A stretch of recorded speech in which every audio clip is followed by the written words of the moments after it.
Hello, we've got an awesome meal idea that has no cooking required. So just throwing some stuff together. We are gonna follow the plate method. So I will explain how each component of this meal idea fulfills all of your nutrient requirements. So we'll talk about that. And again, super easy, no cooking required. Just grab and pretty much go. So let's get into it. Okay, so I have one example of an overnight oat recipe for you. So overnight oats are super easy. You have a ton of variety here that you can do. But we start out with oats. You can easily convert this into chia seed pudding too.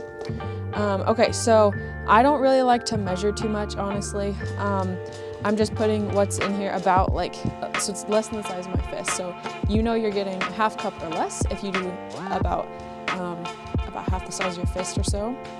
So that's what we're doing on oats. That's our energy source. And then, just because I like the nutrition that you get from flax, I'm getting ground flax seed so that your body is going to access the omega-3s that are in here. Flax is a great source of fiber as well. So it's 8 grams. If you have any kind of issues with GI stuff, so any type of bowel issues, flax is going to help with whatever end of the spectrum you're on. I know it's kind of weird to talk about that stuff, but it is super helpful. Plus you're getting those really healthy, brain healthy fats, and you're getting those same types of fats that are healthy for your brain are also healthy for your joints because they reduce inflammation. So we're starting out with those. And then let's add in our flavors. So for our flavors are also doubling as our protein sources. So we're using a protein powder. This one's chocolate because we're doing chocolate peanut butter oats. Whenever you're looking for a protein powder, you just want to make sure you've got at least 20 grams of protein, and this one is 22. You want to make sure that those added sugars are less than 5, and this one is 1. That's perfect.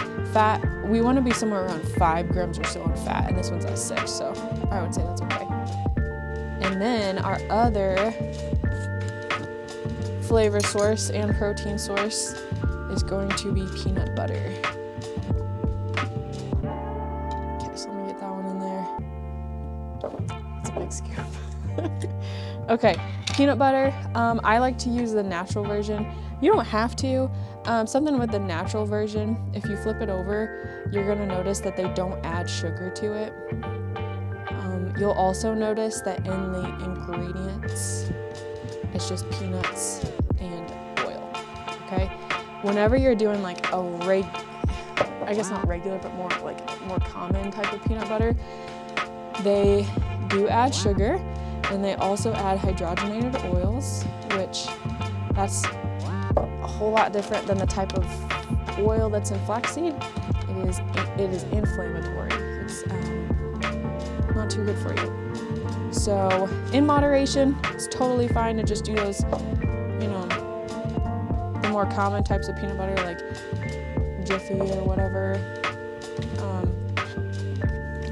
But if you can, the natural version is better. Okay, so we've got all of our dry ingredients in there.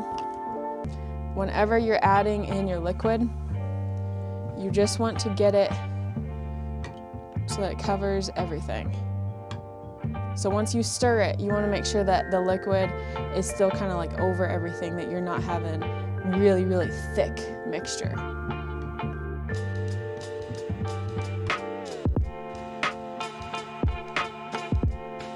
Okay, so this is kind of our final mixture there. Again, you can measure if you want. If you're gonna measure, you just want your liquid source to be twice as much as your dry source combined, okay? And you throw this in overnight, and you've got a perfectly balanced meal for you in the morning.